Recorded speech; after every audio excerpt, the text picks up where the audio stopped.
Alright, what is up guys? It is Robert of Gaming with Me, and welcome to Video Game Pickups, another one of these episodes. I'm now doing it every 3 months, and so the last 3 months I picked up 20 games. Let's just dive right into it because it ends up being long.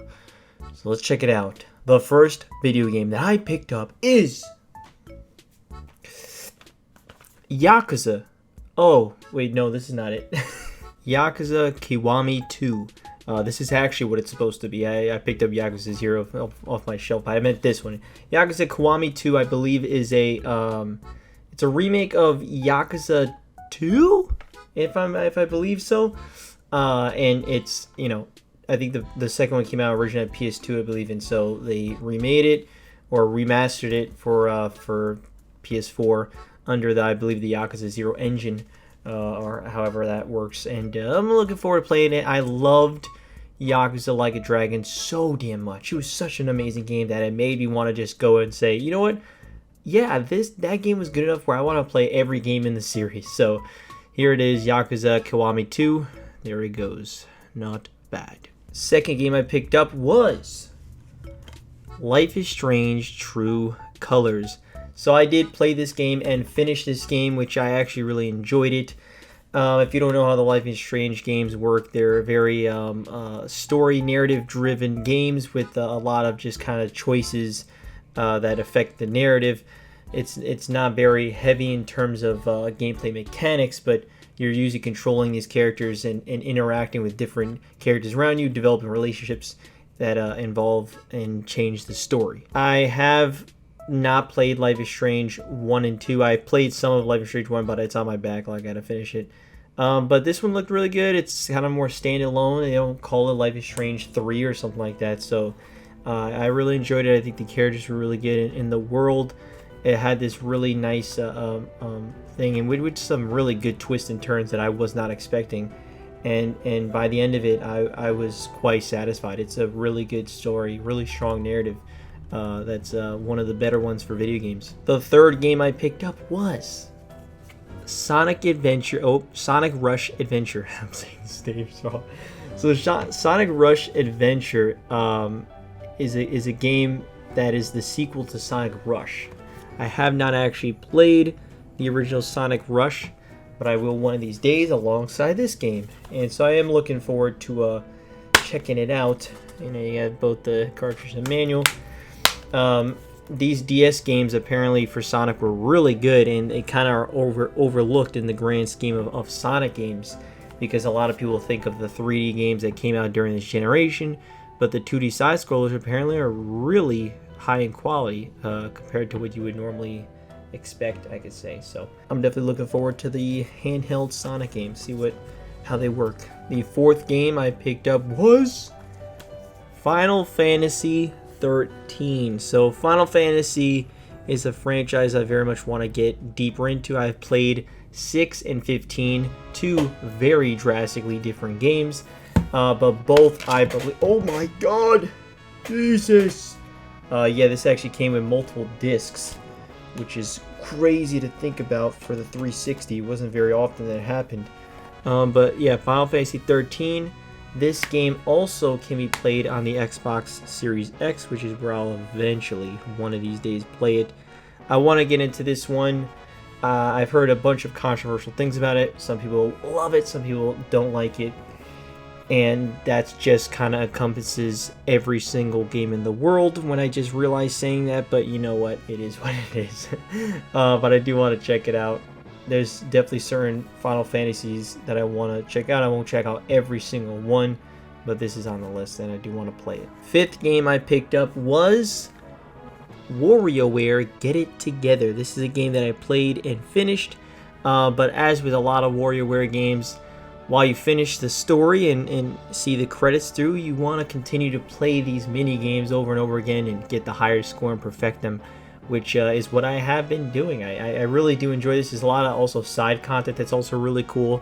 It's a very different WarioWare from maybe past entries in where any character could play any mini game, so it's mostly about how you, or micro game, you know, gotta say, since any character can play any micro game, it just makes it a lot different, where maybe they don't feel as personal to what you're playing. And if that was maybe the one negative that I would say, that because every single character has to be able to play these micro games, some micro games can admittedly feel a little bit more shallow than maybe previous entries.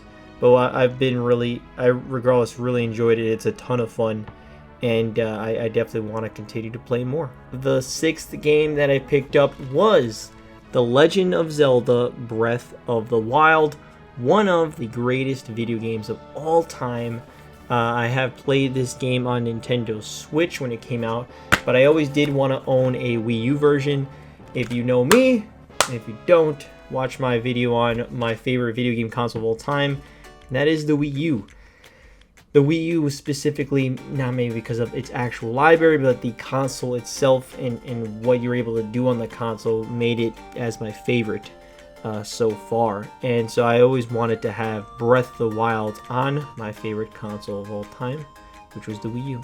Don't think I'll ever do a full playthrough on the Wii U, but it's just something for the collection. And and I guess I should say that this is the one where it talks about where you can play the Wii Remote and Nunchuck and all the like a singular Wii Remote, which is not true at all. You're not able to play that. You have to play with like the gamepad. I don't even know if you can play the Pro Controller. I believe you can, but I'm not 100% sure. And so that's why, it made it quite the rarer version of this Wii U game.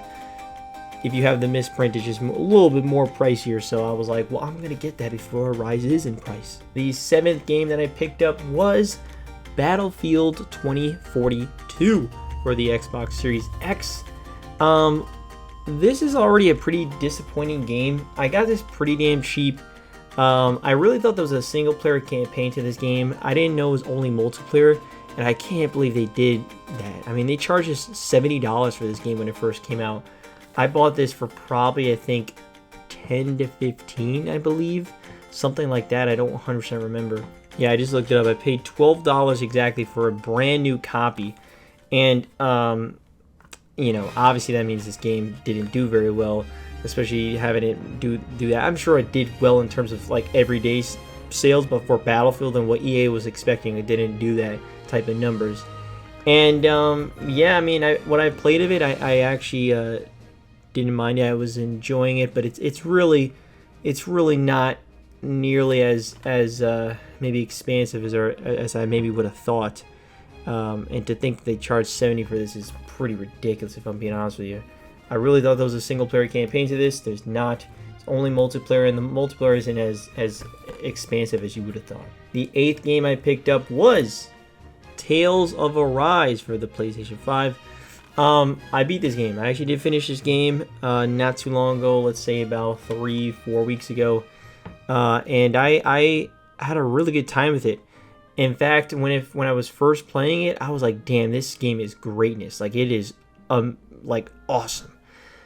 As it started getting on, I think things started to drag on. I think the pacing started falling off, especially once you get to this specific world near the end. Obviously, no spoilers.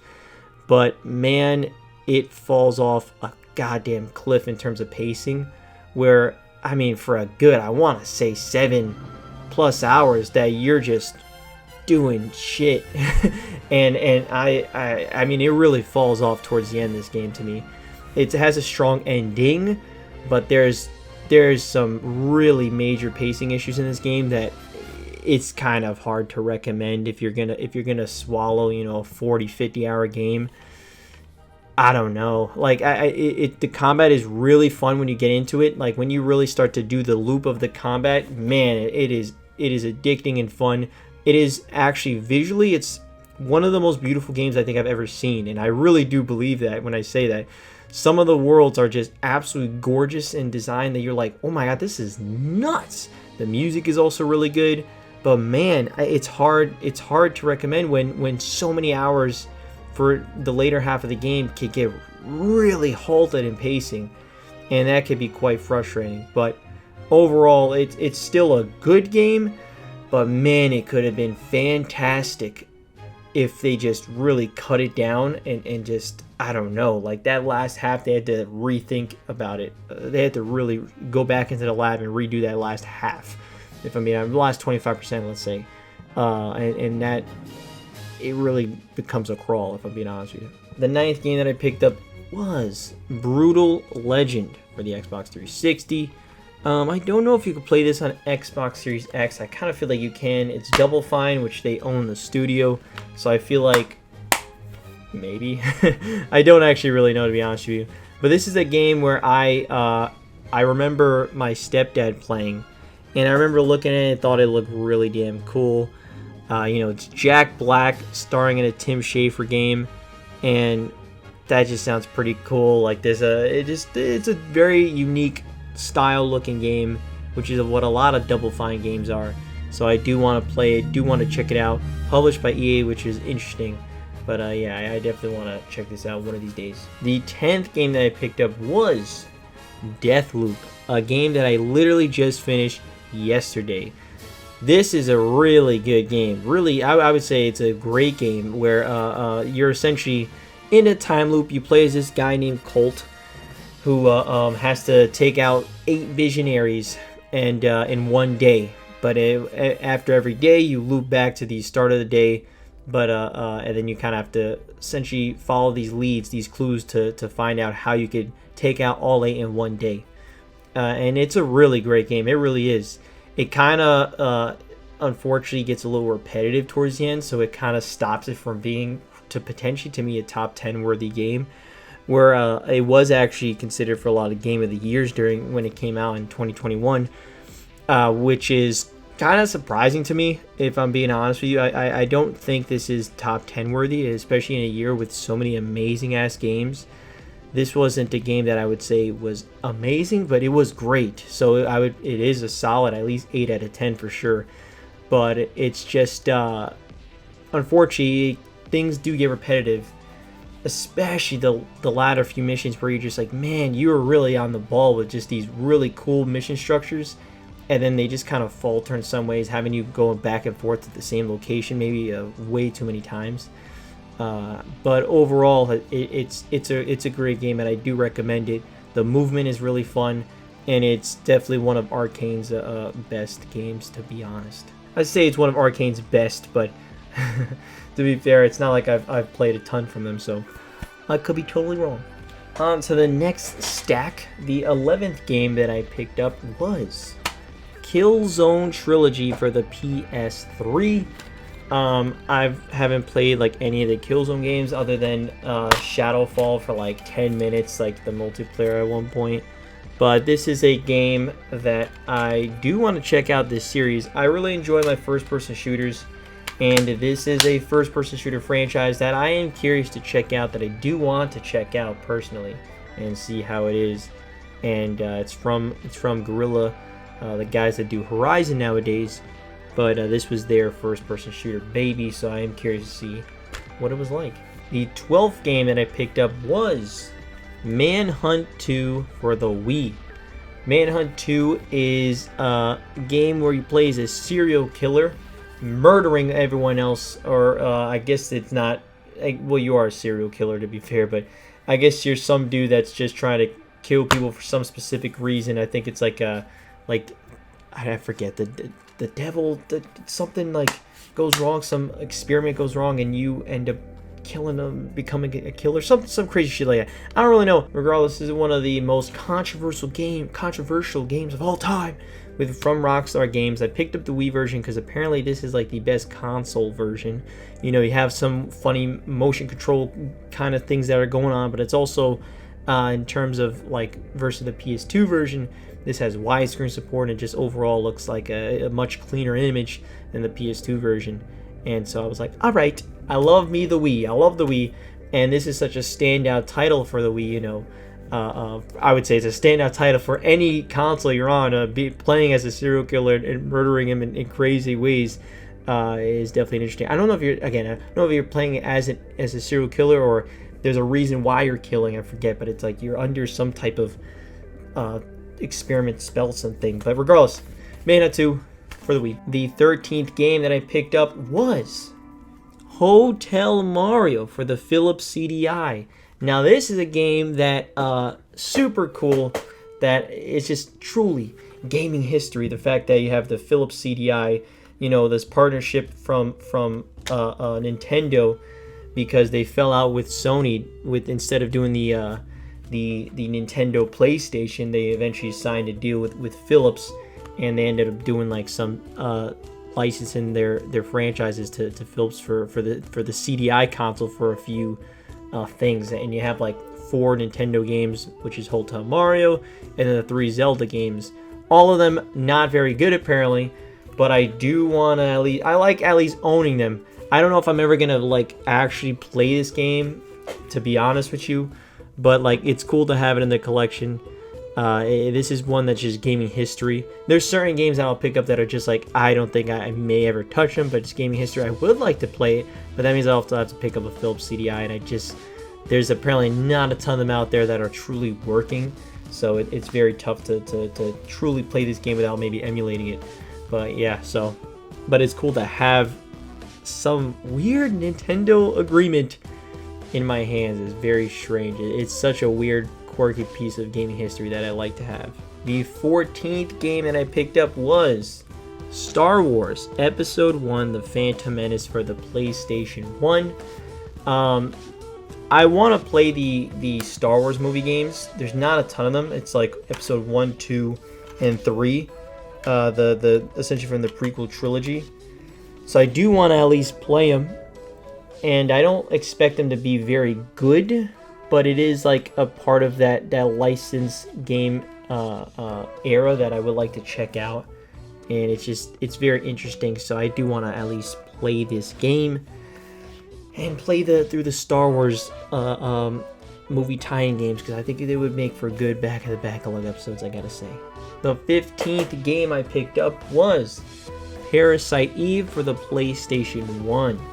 Now this is a game that I have very, very little clue on what is this game even about. I think it's a horror-esque RPG from Square, which sounds very, very interesting. You got 2 discs, but you also have a third, which is the 1998's Collector's CD Volume 1 that comes with playable Xenogears, trailers for Musashi, Bushido Blade 2, and Final Fantasy VIII. But you do have a playable demo of Xenogears, which is pretty interesting, I gotta say. And I did try to hunt down that version, because there's so many of these that don't have that disc available anymore. You know, it's tougher to find it in complete edition, but I found a pretty good price for this complete edition one, and I think it's pretty damn cool. I'm like, all right. I think this cover looks pretty odd. When you look at this cover, like when you really look at it, it's just like this, you know, early CGI witch thing, demon looking thing, and then just this woman's face. And I know a lot of people probably know what the hell that is, but it looks pretty jank, if I'm being honest with you. When you look at the cover just like that, it's like the placement of it isn't the greatest art. This half is nice, but then this half just like you look at that model, you're like, what is going on there? But I am looking forward to checking out what the hell Squaresoft is doing with the horror RPG that is rated M, their first rated M game, so curious. The 16th game I picked up was Silent Hill Homecoming. Now, I know that these games are pretty controversial. I believe after Silent Hill 4, Konami started giving the license to different developers, and it's a very interesting take on Silent Hill. Apparently these later ones, they could be iffy, ranging from pretty alright to pretty good, and I don't know where this one lands. I'll find out myself. But Xbox 360 Silent Hill Homecoming, I plan to play most of the Silent Hill games. I really do want to get into this franchise, see its ups and downs. I really like horror games, and this is like one of the top tier horror franchises, so I do want to check that out. The 17th game I picked up was Scribblenauts Unlimited for Wii U. Now, this is a game that I actually own on 3DS that I didn't even remember that I owned on 3DS, to be completely honest with you. But this is a game that I want to play on Wii U. I really do. With the gamepad, you could type in everything. If you don't know how Scribblenauts works, literally imagine a puzzle puzzle-based like kind of side scroller where you could type in anything and it will pop up on the screen. It is nuts. The unlimited, literally unlimited nature of this game. It is absolutely incredible, and it's something that I think is so cool. I mean, when I mean like legit, you could just type in anything you could think of, and it just ends up being a thing. And even this, like, look at this. Like, if you look at the back of the screen, they went all out. You start in combine objects, clown Cthulhu, so you could take like a Cthulhu and turn it into a clown, like, and it actually makes a visual representation of that in your face. It's very strange when you think about it. It's nuts. It actually is very, very cool though. So yeah, that's what I want to check out it on, is on the Wii U. I think it'd be the perfect spot to check this game out on. The 18th game I picked up was Eastward for the Nintendo Switch. This is the actual well, not the next game I'm about to play. I'm about to play this one game called Behind the Frame, The Finest Scenery on PC. But that game's about a movie length, so I'm probably just going to play it today and finish it today. So I'll probably start this game tomorrow or the next day after. I'm looking forward to this a lot. I think this can end up being some really great game, potentially. You know, I actually didn't look up too many trailers on it, but I remember when I saw the trailer, I was like, looks cool. You got this awesome art style that's going on. It's like an adventure game, kind of RPG, I think. To be fair, I don't actually know if it's an RPG, but I just know that it's going to be cool. I know it's going to be cool. I'm very excited to play this, to be honest with you. It's published by the guys that made Wargroove, but also published games such as Stardew Valley. So they're a pretty big name in the indie game scene. And I definitely want to check out Eastward. Very cool cover. I think that's a really cool looking cover. Really nice. And I'm curious to see how this is going to work out. I'm curious. The 19th game that I picked up was Voodoo Vince. Voodoo Vince was a Xbox mascot platformer that apparently you have to hurt yourself in order to take out enemies or something. I don't 100% know, to be honest with you, but I like me some mascot platformers, and I do want to check them out, and this is one of Xbox's attempts at it, Microsoft's attempts at it. So I am very curious to see how this game works. I don't know if you can play this on the Series X. I hope you can, but if you can't, it's not the worst thing in the world. But yeah, Voodoo Vince. This was a brand new copy that I got, so very clean, and yeah, Voodoo Vince. Then the 20th game I picked up was my beefiest one that I picked up ever so far, and that is Chrono Trigger for the Super Nintendo. This is a game that is pretty damn pricey, if I'm being honest with you. This is easily the priciest game that I've gotten so far ever in my life, but it's one that I definitely want to check out very, very much. It's apparently one of the greatest games of all time, one of the best RPGs, and it's from Square. Chrono Trigger. I don't know a whole bunch of stuff about it. I just know that there's time travel aspects, and apparently it's fantastic, and it's definitely one to play. It's like a must play, so hopefully, considering its cost, it is damn good. But I am looking forward to playing it one of these days. I don't know when. I'm not sure when. But I do have it in the collection. At least it's for the Super Nintendo. I got it for there. And yeah, I got it in this box because I do prefer these boxes, if I'm being honest with you, compared to those actual Super Nintendo boxes. I think just looks nicer and cleaner, and I do like it. I'm not gonna lie. So yeah, Chrono Trigger, final game that I picked up, 20th game so far for this year, and it was definitely the one that impacted my wallet the most. But yeah, that was the last 20 games that I picked up. Have you played any of these games? Let me know which ones you have. Have you picked up any recent games yourself? Let me know which ones you have. Check out my shirt. That is from Jackbox. Man, I guess this is a kind of a video game pickup. I played Jackbox, and this was just super cool. I wanted to wear it to show it.